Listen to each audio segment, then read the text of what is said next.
This is Unfiltered, the International Women's Initiative official podcast.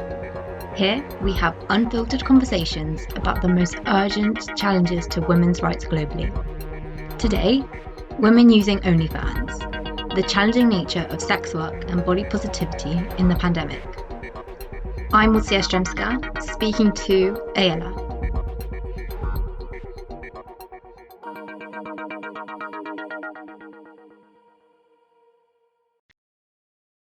First of all, could you just tell me who you are, what you do, and why you started OnlyFans and what it means to you? Yeah, I'm Ayla. I am a sex worker and a sexual fetish researcher, and I got into OnlyFans because I was a sex worker and the pandemic started, and I didn't want to meet people in person because it was a health risk, so I switched to online. Why did you start OnlyFans and how have you seen it kind of evolve through your career and everything? I'd actually started OnlyFans in 2017 because I was a cam girl at some point, and the girls were like, "Oh, there's this OnlyFans thing, you should try it." But nobody really used it, so I made some posts there and kind of stopped. And then fast forward to 2020, and some of my old cam girl friends who I talk with a lot were like, "OnlyFans seems to be picking up. Maybe you should try it again." And so eventually, I gave it a shot. That's really interesting. And what made you start doing camming and that kind of stuff? I was poor. I was raised in a super conservative community by evangelical people, and my goal in life, at least that I was raised to be, was to be a housewife. And so education was not really the priority. I had no grand plans for my life whatsoever. And so when I finally left all that, I really did not have like a path for me. And I worked really terrible minimum wage jobs for a long time. And eventually I was like, fuck it, like I want to do something better with my life. And I can't go to college. I couldn't afford it. So what do I do? And so I was like, okay, well, sex work, that seems like something. And sex work at that point was something that I could actually try with. Like the other jobs that I'd worked, it's like they give you a set things to do and you do them and then they pay you. And there was no like way for me to actually like work hard or like express myself or climb in any way. And camming was the first time I had an opportunity to actually like put thought and effort into making myself be better at something. So, what kind of made your OnlyFans kind of more successful in a way was because you kind of find it more empowering in that sense that you could do what you wanted to do with it, and the outcome was you got more money the more you worked, and it was all for yourself. Yeah, in the beginning it was camming, and that I think really educated me a lot because I was coming out of an extremely sheltered life, and I was a very strange person online. But it taught me a lot about like the way that men work and the way how you're supposed to market and how like funnels and attention works. And so when I eventually started OnlyFans, a lot of those skills transferred. Okay, because I saw somewhere process your data, you have data and you process your data to kind of make your page more successful, and that can you tell me more about that? Yeah. Yeah, I really like data. I collect data as much as I can. And yeah, I track everything that I can about OnlyFans. What I'm doing it. I'm not currently doing OnlyFans, but I was doing it for a few years. Yeah, I track like where people are coming from where. I have like spreadsheets that organize like what I'm posting where. And for a while I would do like spot checks because OnlyFans itself doesn't provide you very good data about like where your customers are coming from. So I would ask people where they came from and then like record, what percentage of people are coming from where to see exactly like how effective my funnels are, stuff like that.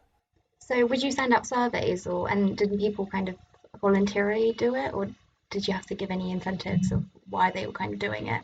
Oh yeah, I mean I do I do a lot of surveys. It's not like to make money on OnlyFans. Sometimes people say that they're like, "Oh, she's just trying to get all the nerd boys in order to convert money to OnlyFans." Like, no, I was a weird nerd well before OnlyFans.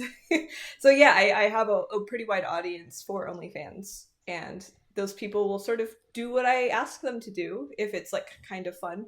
And so I have them take a lot of surveys, and so I can do about like most topics that I'm interested in, and I get a lot of data. Oh, that's really interesting. Just one more question, more broader question about OnlyFans. How does it kind of relate to porn for people that don't really know what it is? Yeah, so the practical experience of OnlyFans is kind of like a porny Facebook. Like you sort of follow a girl and that puts her on your feed.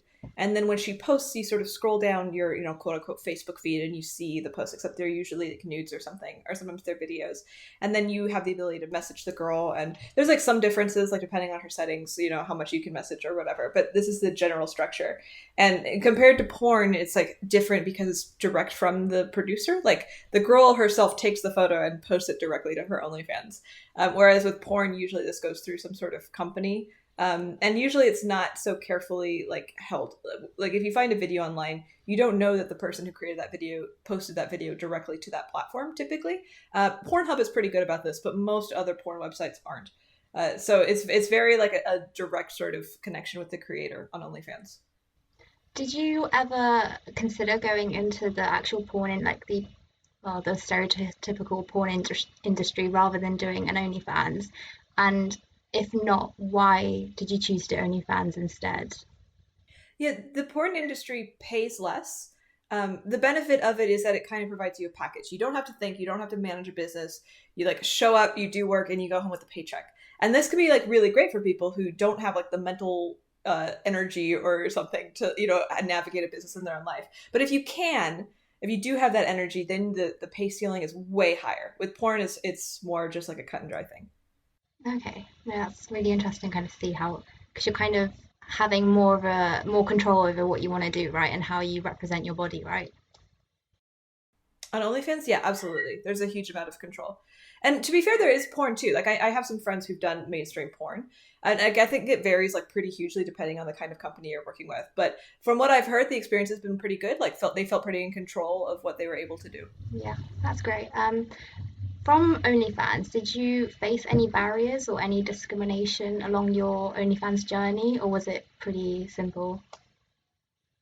I mean, I've already been like a very open sex worker for a long time. Before OnlyFans, I was doing in-person escorting. So like I've already sort of like run the gamut of people of the stigma. But there's definitely something that comes with higher visibility. Like most of my circles are pretty progressive. Like a lot of my friends are sex workers, a lot of my friends are poly. Like it's kind of not a big deal. But with the high visibility of OnlyFans, I started like getting exposed to cultures for whom OnlyFans is considered very degrading, and started getting some sort of hate and comments from there, which still confused me a lot. But relatively speaking, though, I've been pretty privileged in the sense that I've lived a very free life and got to choose who I associate with. Yeah, I know you mentioned that you came from a very religious background. So how did your family and friends kind of react to you doing OnlyFans if they know about it? Not great. So the community I came from is very conservative, and I'm not in contact with almost all of them because of that. So there's only a few people who I think found out. My family definitely found out. They found out before I did OnlyFans. They found out when like I was doing actual porn. Somebody sent like some porn of me to my parents, which was great. Which is I don't know if I can muster more sarcasm than that, but they not well. Luckily, my mom sort of just doesn't want to talk about it. She's like, "This is not a thing that exists. We're going to ignore it and continue to have a nice family life." And I'm not really in contact with my dad. Well, I'm sad to hear that, but I guess was it more that you were more freeing and you could do everything that you wanted to do rather because obviously you kind of restricted from a lot of things growing up in this kind of background?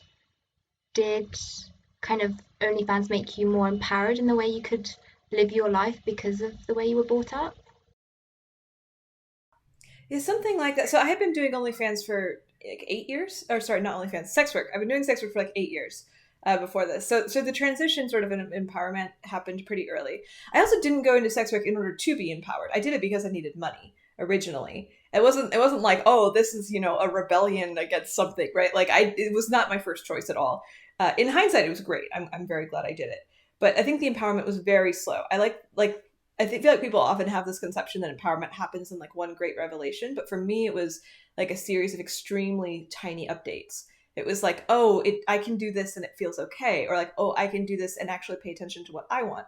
Like I had a really fucked up conception about what sex was supposed to be, that for a long time. And to be fair, I don't think sex work really helped that. Like, I grew up thinking that sex is something that women aren't supposed to like very much, and you sort of do it for your man, and it's an obligation. Like my parents, they have sex like I think every day or every other day or something as a contractual obligation. Like my mom believes she's obligated to do this regardless of whether or not she wants to. And so I was like, oh, for my mind, sex is an obligate, like a duty that like a wife, like a chore. And so I didn't really pay attention to my sexual pleasure at all for a very long time when having sex with people. It wasn't. It was just because it didn't occur to me that that was something that I should be paying attention to. And camming sex work didn't help with this very much at all because it's also about the male pleasure, right? Like you're trying to maximize the amount of money you're getting from them, and so like feeling good yourself sort of isn't a priority. And if it happens, it's an accident. And so it took quite some time for me to actually become okay with being selfish, and that actually happened with escorting. When I became an escort, I would have sex with men for money. And then after that, I was like, you know what? If I'm going to have sex unpaid, I'm going to be as selfish as I fucking want. Like, and then I started becoming like really demanding sexually, like in my personal life. I was like, actually, I don't want to do that. And I'm just not going to. And it was great. I feel like that was like the empowerment thing because like it showed me the contrast. Yeah, that's really interesting to see how it kind of contrasted or like influenced your personal life through that kind of context. Could you tell me a bit more like how OnlyFans kind of changed your perception of relationships or how it affects your relationships in general? It made me more pessimistic about men, which sounds kind of bad, but like because OnlyFans is like pretty dehumanizing in both ways. And as to be clear, like I think OnlyFans is good to exist. I'm grateful it existed. Like I'm not. I don't think that like it has negatives. Yes, I'm not going to like try and sugarcoat those. I still think those negatives are worth it. So that being said, I think that OnlyFans is a bit dehumanizing in both ways. Like it causes me to dehumanize the men and the men to dehumanize me because it's very, very asymmetric. It's maybe the most asymmetric form of sex work that I've engaged in or ever seen, right? Like you have the maximum number of, like the men are numbers, the men are statistics that come through and you evaluate them with like the percentage chance of they're going to give you how much money and you like adjust your attention according to like literally a spreadsheet. It's not like a sexual interaction with another human being. It's like running a business where you're selling like a sex bot online, and that was pretty hard. I don't know if this like affected my personal relationships directly. I have like pretty great compartmentalization, and it's like work and my personal life at this point are just no problem. There's a big difference, but it did make me a little bit more pessimistic about like the men in general, about the sort of things that turn them on, the things they pay attention to. Like it didn't matter how much, creativity or effort I put into my stuff. Like the thing that really sold was like a great picture of boobs. And that was it. That beat everything 100 times. And I'm like, fuck, like it just made me feel bad, you know? Yeah, no, I do get where you're coming from. It's really interesting that you talked about the dehumanization of men, because I was just wanted to ask you, how do you not feel that OnlyFans kind of promotes the objectification of women and their bodies through obviously selecting a picture and mostly men viewing the content? So I was just wondering what you've thought about that aspect.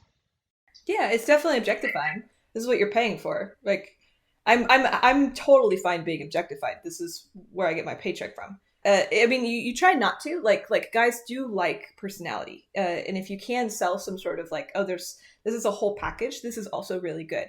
I think that I know that I was just saying that I was depressed with how much men just want to see tits, but there is a lot more to it too, right? Like guys absolutely want the tits, but all else being equal, all tits being the same, double D or whatever the fuck.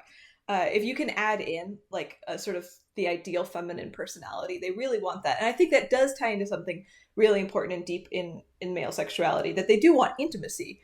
And I think this is underplayed. But I do agree that OnlyFans is very objectifying. All sort of porn, sex work sort of thing is objectifying. OnlyFans is maybe less objectifying than porn, I would say, if I had to rank them all. Like, escorting would be the least objectifying, in my opinion.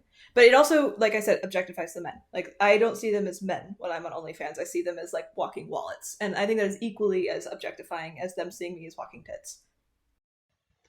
Yeah, so it's just both using each other for, I mean, the pleasures that you both want, like you getting the money and them getting the satisfaction that they do get from viewing it. In terms of how, if anything, has OnlyFans kind of affected your own body image? And if at all, was it different before and changed now? I don't know whether the religious aspect maybe could have come up to that if you thought that your body was kind of to satisfy the man before, as you said with your mum. Just how has it kind of changed, if at all?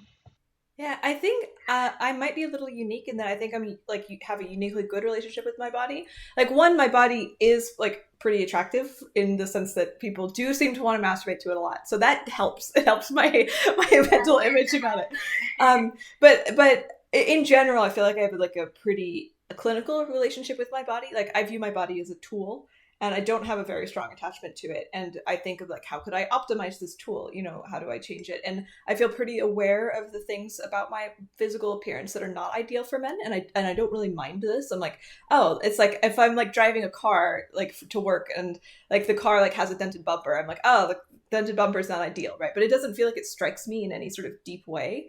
So I don't know, but OnlyFans definitely made me like it turned that knob up. Like I became like way more aware of the dents in my car, and I became like, oh, like if I got this new fender installed, I'd probably increase my income by 10%. So like suddenly like plastic surgery became like an investment in my income, right? Like I'm just upgrading the tool so that I can like generate more. So, we've spoken about plastic surgery. Have you had more plastic surgery since doing OnlyFans just to increase your income? Yeah, I've had several face procedures. They're all pretty minor. I say this, and maybe if people are listening, they imagine it's pretty severe. But like I've had friends see me before and after and not notice that there's been a difference. And I also got like a tiny bit of like liposuction on my waist, that sort of thing. So they're all been pretty minor, but very like intentional. Yeah. So you haven't had any like negative comments about your body and how it needs to change or anything like that? Because I know that could be quite not damaging, but maybe quite self-conscious if your whole job is about viewing your body and the way it looks, and the better it looks, then obviously the more men want to view it, and that kind of vicious cycle of kind of being really self-aware about what you look like. Yeah, there's definitely those comments. It's like if you have a wide audience online, that's inevitable. People will take the hottest woman on earth and be like, "Your elbows are too pointy," right? So yeah, I get like a lot of negative comments about my body, but I don't really care. There definitely some people do care. Like I think I just happen to be super resilient about this particular thing for whatever reason, but a lot of people aren't, and it does really get to them. Yeah. Has OnlyFans also changed the way you view the broader industry of porn in general, or has it stayed the same? Uh, it's mostly stayed the same. It's made me more grateful or something. Like OnlyFans hands the money directly into the hands of the girls who are working, whereas there's a lot more middlemen with porn. And OnlyFans is doing like a really really good job in regards to like actually trying to keep its girls safe, like relative to other places on the internet. The content gets taken down and you have to like your content is really locked down. So it's actually one of the more safer in that regard. So it hasn't like in concrete changed my opinion about the normal porn industry, but like in contrast, it has made me like the porn industry less. Yeah. And how do you kind of rank what people get to view your content? So I know you obviously have a feed to join your and to kind of access your feed. And then how do you rank it with what people get to see?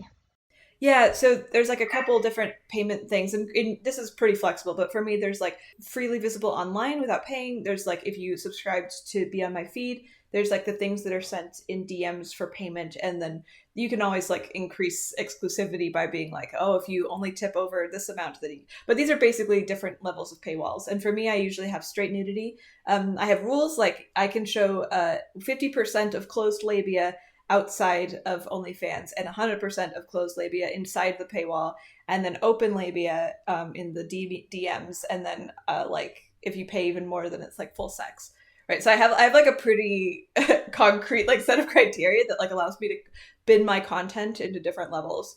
But typically, this is how it works. Like if you want to make money, you have to have like a slowly escalating thing, and you can draw those lines wherever you want. Like some girls don't get naked at all until you in the DMs, right? Like so, it's very different.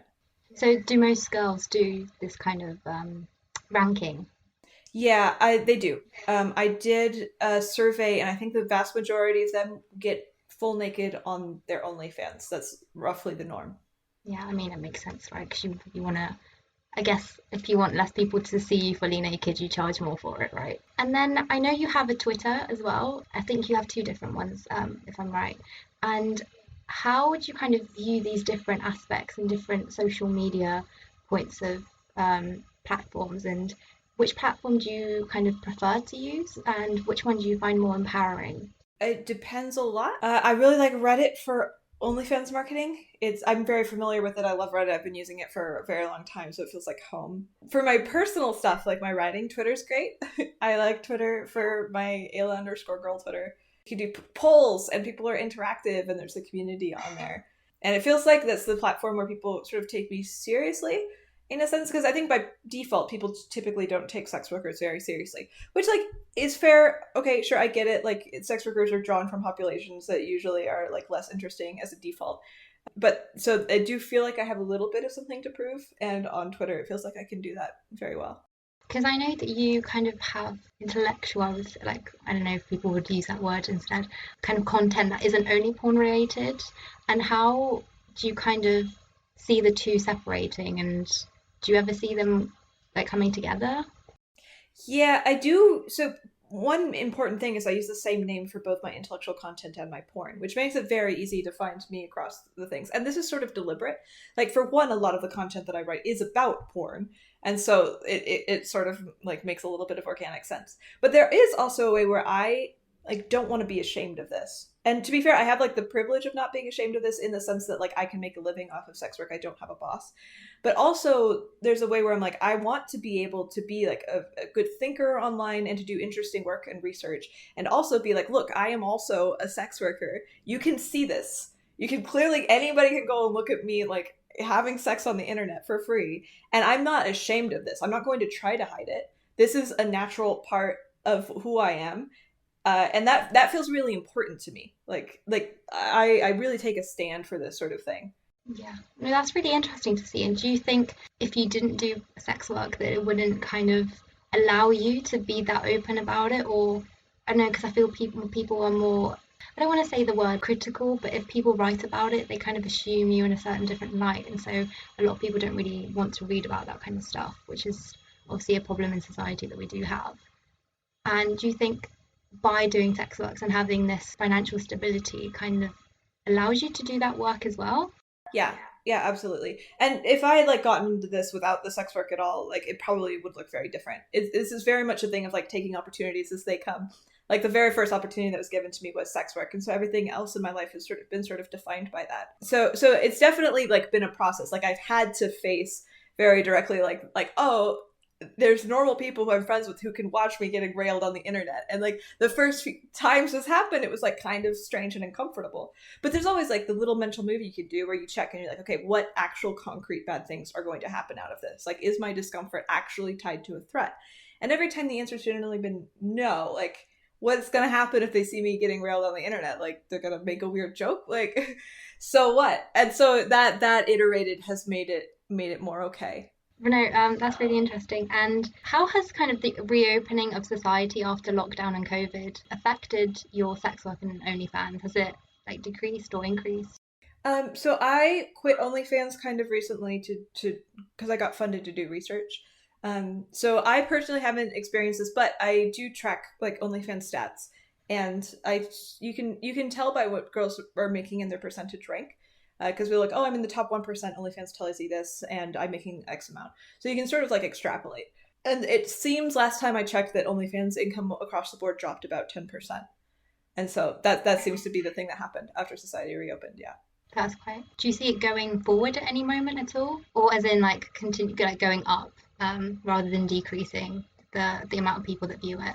I think this is unlikely. My guess is that it would remain pretty stable over the next couple years, and I can't really predict beyond that. But like the pandemic was a great thing, and there was also the novelty of like, oh, all these girls are getting on. So I think it had its like moment in the sun that is really hard to replicate at this point. But it seems to be a pretty sustainable form of income for a lot of girls. Like this is definitely a real business model. And it's really great that you're getting funded for research as well. Do you think that's kind of being so like open about what you do and everything has drawn more attention to that for that possibility, or do you think there's something else that contributed? Yeah, I think so. I mean, I have a pretty good sample sizes from how the sex work following, and I've just published the stuff that I like to do online. Like all my research is just joy driven. I love learning. Like if you have any question, you're like, fuck, like I have the resources to answer that question on my own. And so I fucking love doing that. And so yeah, that helps. That helps. People just saw me publishing the research and was like, oh, we want more of that in the world. Because it's very hard to get sex research funded in universities because there's like incredible like Yeah. approval problems. Like there's so many regulations, and I'm like, cool, I'm operating outside the system. I'm studying something that like we can't study through normal methods, and so it feels like a really good thing. Because I guess universities always make it more theoretical and really analyze the different intents and like different like objectification aspects of it in that kind of way, as well as being pro and all of that kind of stuff. I feel like there's always really big tension of pro versus anti porn throughout feminists as well. And what would you kind of say to feminists that are like less pro porn? Yeah, I think it's fine to be not pro porn. I mean, there are downsides, I'm not gonna lie. Like, and it makes sense to have your values in life such that you're like, oh wow, this is really going against things that like make me feel good. I think that this is absolutely valid. I also think that like for me the really important thing is do not limit what consenting adults can do. Like if you're an adult human who is like, I want to do this thing, then it's none of your fucking business to tell them no. It's not. You can give arguments. I'm down with you, like trying to persuade them or like present data or something about that. But like there is a very hard line, and it's like, do not restrict the freedoms of other consenting adults. Just don't. So I'm down to have the discussion as long as it doesn't cross that line. I'm just curious to think, there's a lot of different kinds of porn, obviously, and do you think porn that is more harmful towards women, like violent type porns, should be kind of restricted, or do you think, like you said, people should have the exact freedom to do what they want to do if it causes them like pleasure and they're getting paid for it and they consent to it as adults? So one, we do a lot of things we don't want to all the time because we're getting paid for it. Like I worked really shitty jobs that were way worse. I wanted to do those way less than sex work, and I did. And nobody was like, oh no, poor Ayla, right? So there's that sort of thing. But also this ties into like a really big misconception that drives me fucking crazy. So a lot of my research is sexual fetishes. I study like what turns people on, who gets turned on by what, to what degree, like how important is this to them, and across the board, without fail, every time I run a study, women like violent porn more than men. It's like one of the biggest gender differences overall. And so I'm like always shocked when people are like, oh, violent porn, it's not the thing that women want. It's like men who are objectifying women. I'm like, no, you do not understand who is watching this porn. It's women. I mean, also men too, but it's more women than men. And obviously we have a question of all the women who are participating in the violent porn into it. I do know, like, personally, the people who've participated in this are people who really like it. Like, I have one friend who's, like, super into, having violence against her sexually, obviously in a consenting, safe way. And she goes and seeks out that kind of porn to do because she really fucking loves it. And again, don't know if this is universal across the board, but like I think it's absolutely possible to do this, especially since we have more women who want to do it than men.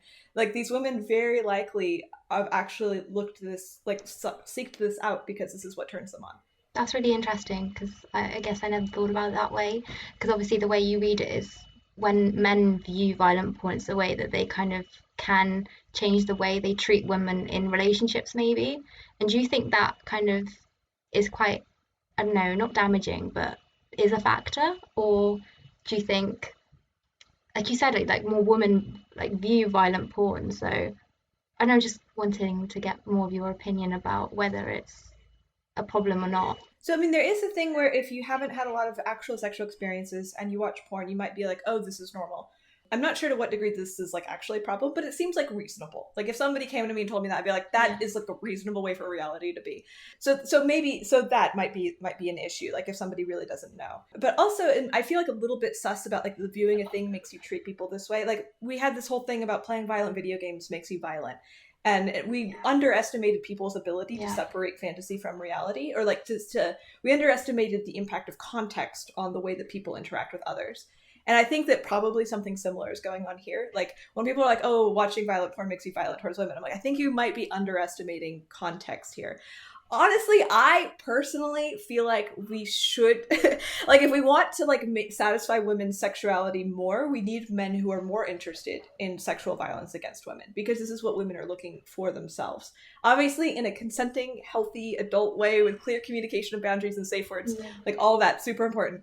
I would like more porn to show that. It would be like, I think like kink.com does a lot of this. They have an interview with the person before and after where they discuss what they're going to do. That seems great. I would love for that to be a norm in porn, to demonstrate like education about how to engage in this sort of like consensual violence in a way that is safe. No, that's really great. Well, thank you so much for everything. That's all the questions I wanted to ask you, but it's been really great to talk to you and like get your opinion about everything. Yeah, thank you for the questions.